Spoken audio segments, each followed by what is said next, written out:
Hi, where are we in the world's time? Has the millennium reign already existed? If so, it's good news for us. Then the incorruptible time and forever being together in our Heavenly Father and His only begotten Son's present is at the doorstep. We see old buildings, cathedrals that we today are not able to build, and this they could make in the 17 and 1800s when we are told the they rode horses and buggies with no tools or no equipment or um, they didn't have lifts to carry heavy stones, and they lived in so-called sheds with a lack of food and poor conditions, and town's population was maybe 2,000 people, and they decided they needed a big post office that looked like a castle. Just by what we are told in history books of founded buildings, buildings that are found, yes, like in Discovered, they are most likely remains of the Millennium Kingdom. For how is it possible, like it says in the Bible,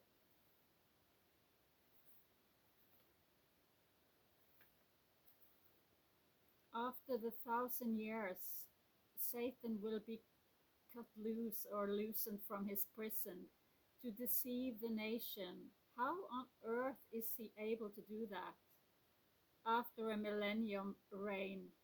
Maybe by changing our history and indoctrinate us in the school system where we are fed lies. It is strange that in old school books we are being told long before there even were a digital watch. You had to wind them up manually, the watches then, and it isn't that many years ago. But in those school books, they said that inside, for example, Jupiter, there is iron, etc., and all the other so-called planets, which comes from the Greek word planetes, that means wandering. So it's actually wandering stars. But we are told they are round, solid balls that, and they describe what was inside them too, without a single measure instrument. They did not have any technology to measure with. Only that point is enough to know we are being lied to, like the moon landing, where they called them up. They they want us to believe from a regular phone they reached the moon. Yes, we are being lied to, and also regarding Antarctica and the North Pole. Why does ancient map shows both Antarctica and the North Pole with land masses, not only ice as we are led to believe? And they try to say the climate change. No, and here is an evidence for that. Admiral Byrd uh, and um, and he was he was an admiral, yes, in the American Navy. He went both to Antarctica and the North Pole, and many years later, on a TV interview, he said that on the North Pole there was a land size of United States with natural resources, with vegetation and so on. He meant there were a lot for explorers to discover. There, he told what he could. He said there was enough. There was a lot of to discover for people. Uh, so that people should know that something was there, because he was restricted what to say by the military, so he couldn't say too much. Short after the interview, he died, and the Arctic Treaty came right after that. We are not allowed to go there, and all those nations, they want us to believe from a they want us to believe that there is nothing there, and they agree upon that that no one is allowed to go there, and they are so-called enemies land, but they agree on this.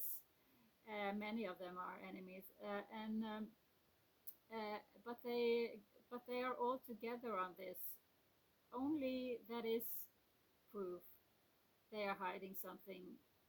And Byrd came out with a diary where he told he met people there at the North Pole and so on.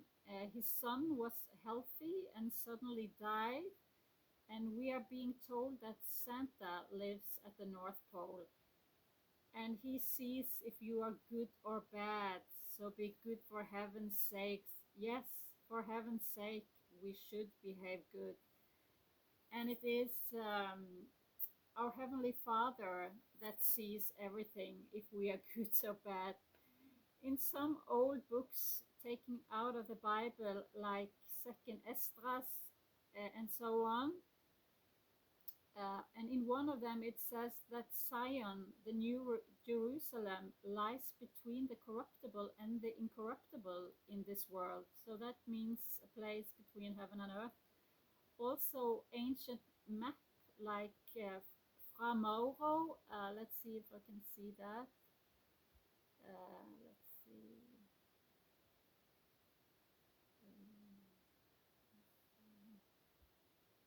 Yeah, like that. It shows the Garden of Eden, and you see them in the picture there, and also in ancient map and other maps they have depicted many interesting things what that one can look at from 1400, 1500, and 16th and so on, and also maybe Noah's father that went, it says in one of those books that is taken out, he went to the end of the earth where Enoch, his father, was, and called on him because he wondered if Noah was his son, or if he was from the angels. And Enoch answered him, and he was his son, he said. Um, and I think that maybe was in Book of Jasher. That was also taken out of the Bible. And yes, Book of Jasher is also referred to in our current Bible. No, it is not inspired, but was in the Bible. It's like if this year someone wicked took out the book of Revelation, for example. Should we not react on it, or or just say it's not longer in the Bible, and just go on blinded and think that it's not in the Bible longer, so we should ignore it? What has happened to the Bible in the past? We have to be sober and be critical. Um, in the North Pole, on the old maps, they have a magnetic stone, and it's you can see it here in the middle there, uh, and um, and it's called the stone is a large mountain. It's called Rupes Nigra, and its meaning is black rock. Maybe someone today has taken that name as their business name, because they certainly know of this rock, so maybe it's called from that. Have anyone wondered where or why the needle on the compasses point north? It is because of that large mountain. It's many miles, and it's all magnetic, and four rivers runs out of it, as seen on the picture. Um, it is four rivers, maybe floating from Eden. It's very interesting to look at these old maps, and maybe The rockets we all see they are sending up now to so-called space are actually war rockets attacking the firmament above the Earth. You know, the Magog and Gog war, because there is no space as we are told. The heaven is above where our Heavenly Father lives. I don't think it's the internet they are sending up. We have internet. No, they have lasers, Star Force. Why are they why are they so interested in Greenland? It's because it's near the land of Jesu. The land of Jesu also shows on ancient map. There is one here. Let's see here. Here is the land of Jesu, and here is the ocean of Jesu.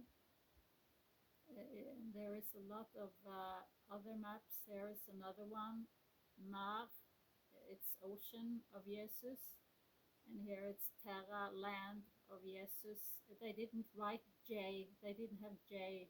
It's a new thing from the 1500s. So if his name is Jesus, it's with an I, Jesu.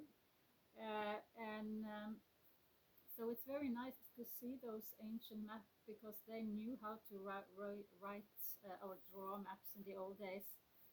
Um, uh, and um, one can wonder why is there so many military bases up there in the north to make us believe it's for the enemy countries. No, it is for the Magog and Gog war. They will attack New Jerusalem, not what we think here on earth. It's not the Jerusalem we think we know, but it is in heaven. It says in the Bible, and fire come down from our Heavenly Father, and the fire, yeah, the fire came from heaven and devoured them. So we see the fire comes from heaven. Um, and here we have some encouraging words about the millennial reign and solving the mystery on how these large old world buildings were built. It's all written in Second Baruch, chapter 74, and it says, "And it shall come to pass in those days that the reapers shall not grow weary, nor those that build be toil worn. For the works shall of themselves speedily advance together with those who do them in much tranquillity. For that time is the consummation of what which is corruptible, and the beginning of that which is not corruptible. Therefore those things which were predicted shall belong to it. Therefore it is far away from evils, and near to those things which die not. I wish you a pleasant day. Be kind to all and reap a heavenly fruit. Talk to you later.